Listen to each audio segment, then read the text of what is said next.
For our Sunday specials. The last may not have been heard about the controversy involving the retired Commissioner of Police of Anambra State, Aderemi Adeoye, and his 20 billion naira investment scheme. Although the retired Commissioner of Police has dismissed claims that his investment is a conflict of interest with his primary assignment, a group who claimed they have invested their monies in the scheme have reached out to TVC News to express their grievances on the scheme. We have more in this report.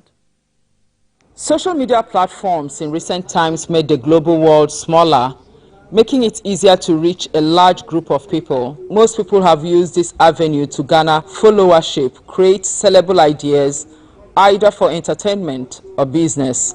Usually, when one conceptualizes any idea, some even reach out to their friends on such platforms to buy into it before it grows, since over time they have either gained their confidence by what and how they project themselves to their online friends. A petition before the Inspector General of Police dated January 30th, 2024 reads, a respected Nigerian and a high-ranking senior police officer then in 2017 reached out to his friends on Facebook with a business idea of setting up a cooperative investment club. His idea was that members of the cooperative club will crowdfund to invest in various products and platforms, and profits will be shared based on the investment made by each member. Some aggrieved investors allege they've lost on both sides. We sent a petition to the Inspector General of Police, and we sent a copy of the same petition to the Police Service Commission, because these are the agencies he served. Mr. Ayo Toton is the spokesperson of those in diaspora that invested in this cooperative. He reached out to TVC News with some receipts and documents. In 2018, he came up with an idea that we should set up a cooperative society that we can use to buy real estate and maybe trade in some stocks. And, you know, for those of us in diaspora especially, we found very attractive that, number one, this is a man of the caliber of a commissioner of police in the Nigerian police. If he's able to be in an advisory position and to ensure compliance, our money will be saved. So people gathered, you know, towards the end of 2018, and they started. I, as a person that joined early 2019, actually, we trusted him so much that the first set of money that we are paid into his personal account. So later he said, oh, he has registered our cooperative.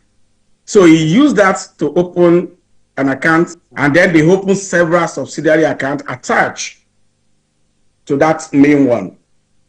So that's why we are paying 99% of the money that people paid, except maybe the 1% already paid into his personal account. We are paid into that account. We noticed a trend that no structure is being set up. We didn't expect him, as a police officer who is claiming integrity, to be running that business. It's against the law. Under the 1999 Constitution, he's a public officer by definition. So he's not allowed to be involved in businesses other than farming. So, but because we have a lot of professionals and who are knowledgeable in financial matters, our understanding was that he was going to set up like an investment committee that will be handling that, and who will be there in advisory and compliance position to make sure nobody is cheating anybody. We wanted to know what their grievances are. We started asking for audit. He now said in the interview he had on TV that because we have zero expenses, that is why we don't do account. He forgot that Nigerian Cooperative Society Act at section 36 not only requires that every cooperative must file an audit every financial year. It criminalizes it.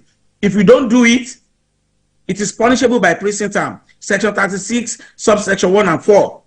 You can check at section 152, 153. At section 169, subsection 2, it requires that accounting statement must be filed. We are doing online business.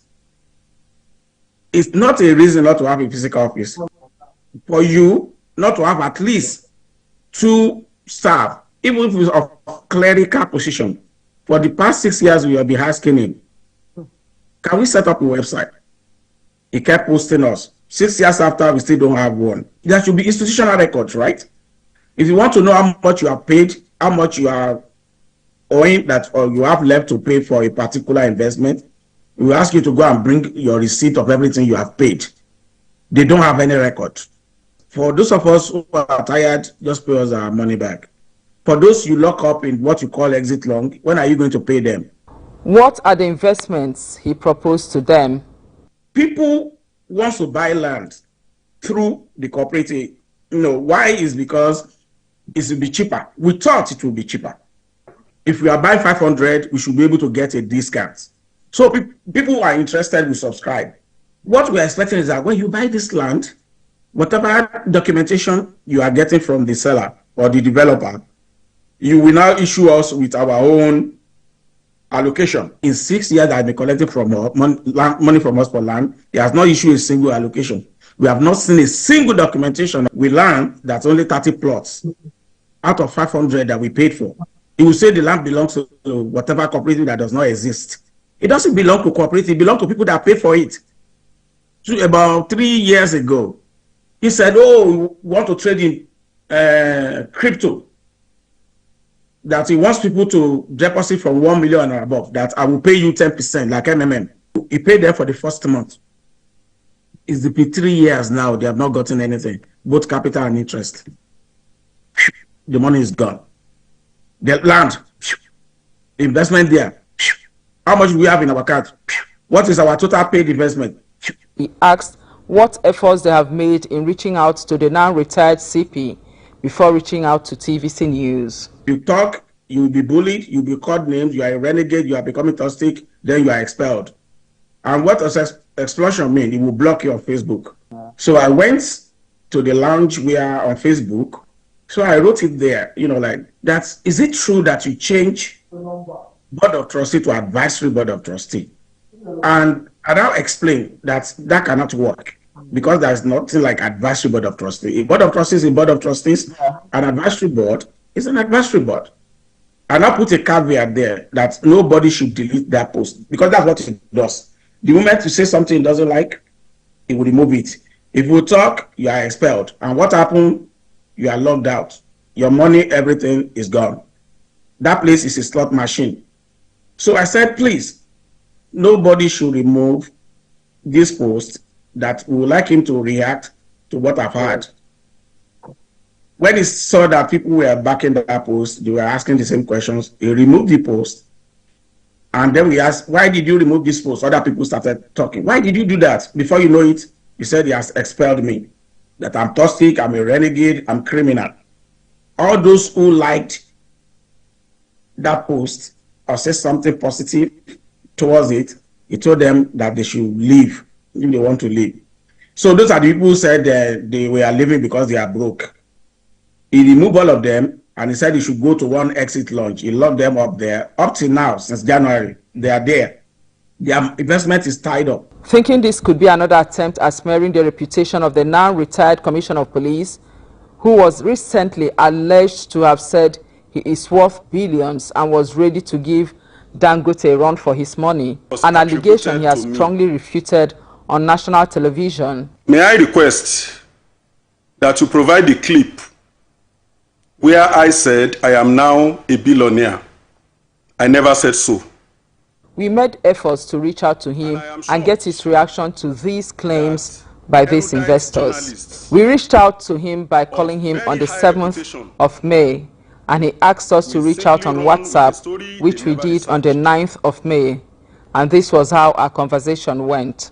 In his response, he acknowledged that the people that got across to us are 33 aggrieved members and that the business has grown to 1,400 members. We are still open for an interview anytime he deems fit. Ivy Kano, TVC News, Lagos.